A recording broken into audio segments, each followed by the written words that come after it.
Before England, a deep dive into English history 2,000 years ago.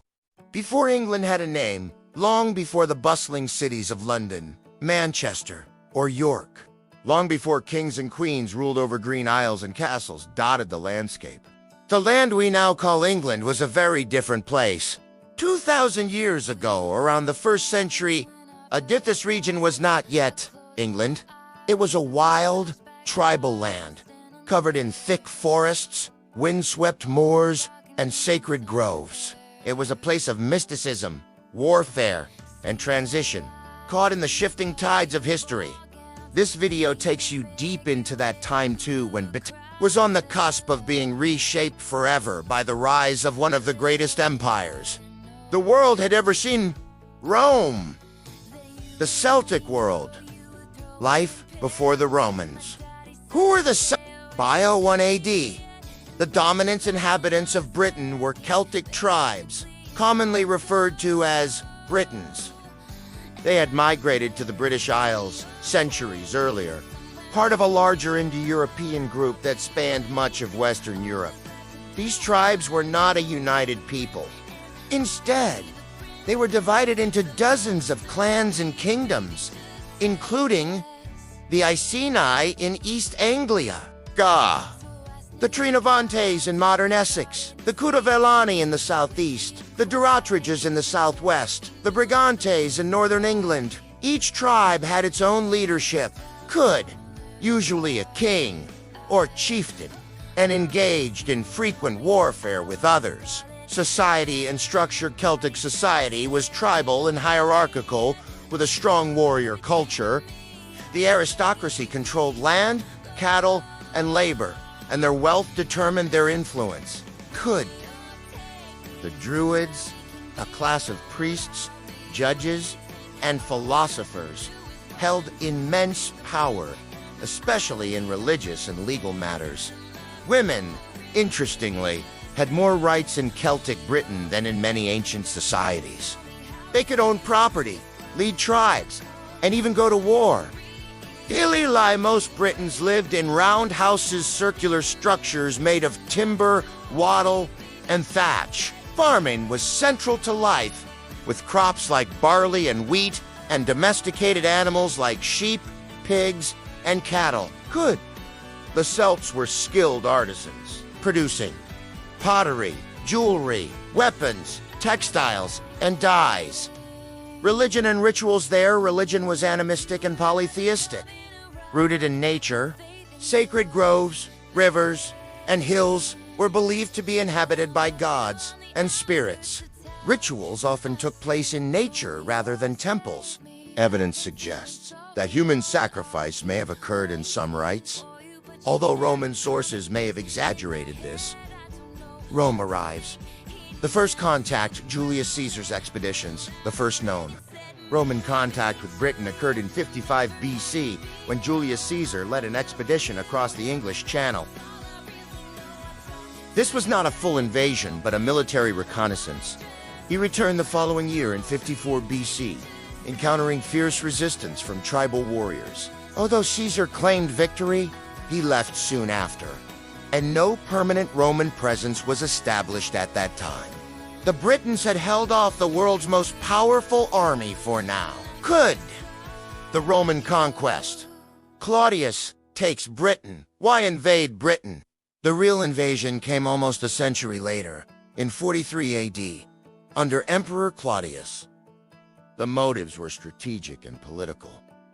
To expand Rome's borders, to gain resources, to boost Claudius' reputation. An army of 4 legions and auxiliaries landed in southeast Britain.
destroyed Londinium, sacked Tens of thousands of Roman civilians and soldiers were killed.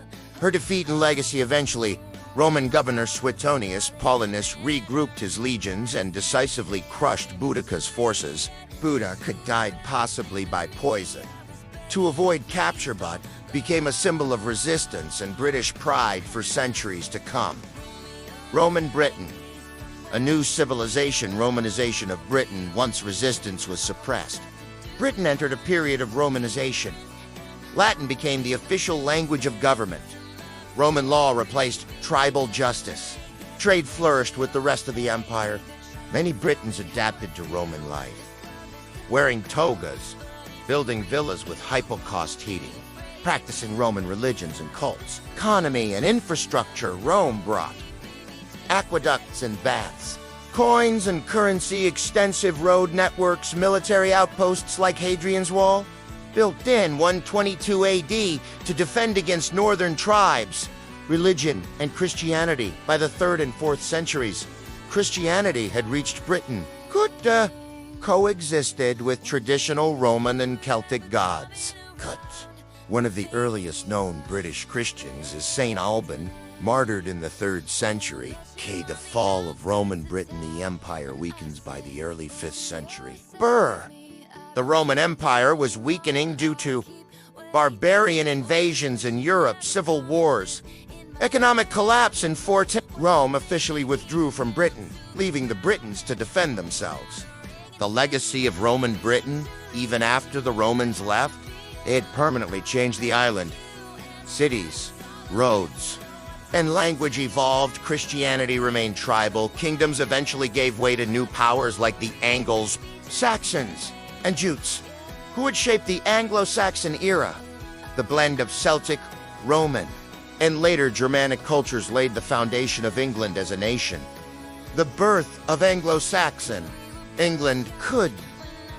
The fall of Rome and the Great Abandonment, when Emperor Honorius told the Britons in 410 AD to look to their own defenses. The Roman world in Britain came to an end. The soldiers were gone. The taxes stopped. The administration collapsed. And Britain, once a shining corner of the Roman Empire, was left to crumble. Without Rome's legions, the people of Britain faced an uncertain future. Cities fell into decay. Roads deteriorated. Villas were abandoned. Local warlords and tribal leaders scrambled for power. This time, there was no emperor to bring order. Britain was on its own. Invaders from the sea. The arrival of the Anglo-Saxons, who were the Angles, Saxons, and Jutes were Germanic tribes from modern-day Denmark, Germany, and the Netherlands. Originally hired as mercenaries by desperate Britons to defend against raids from the Picts and Scots, they eventually turned on their hosts.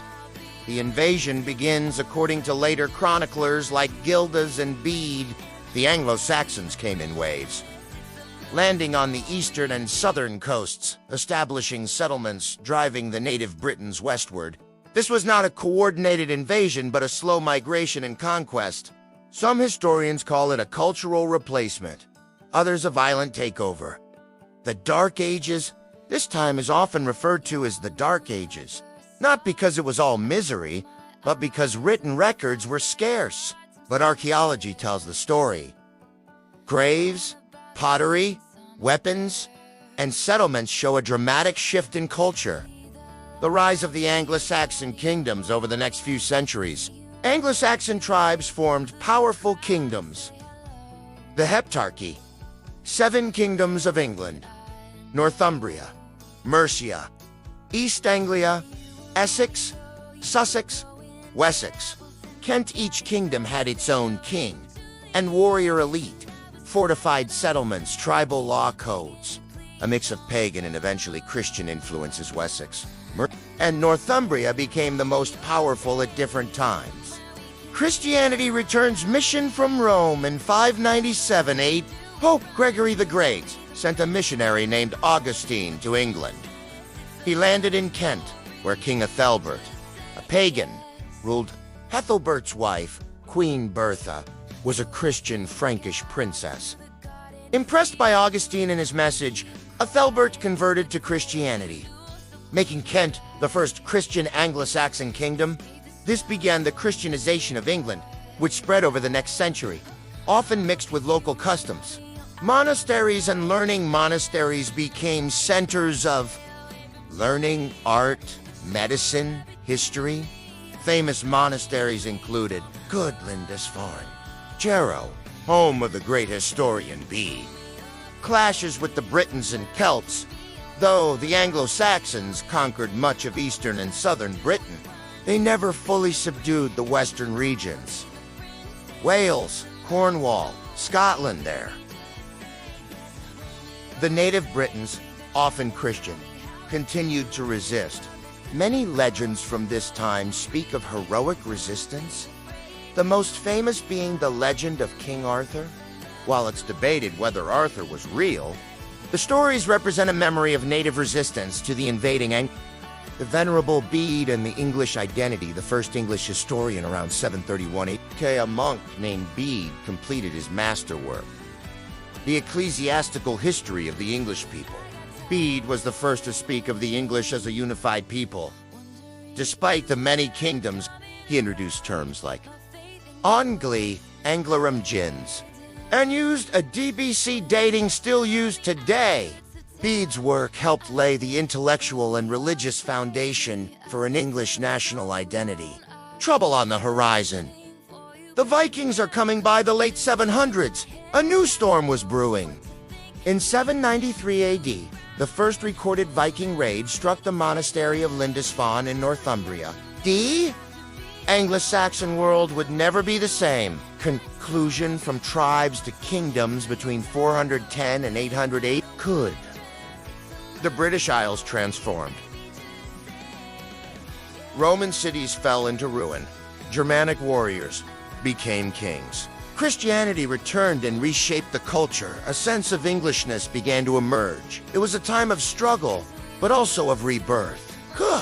From these ashes rose the kingdoms that would one day unite into England. But first, they would have to face the Viking Age.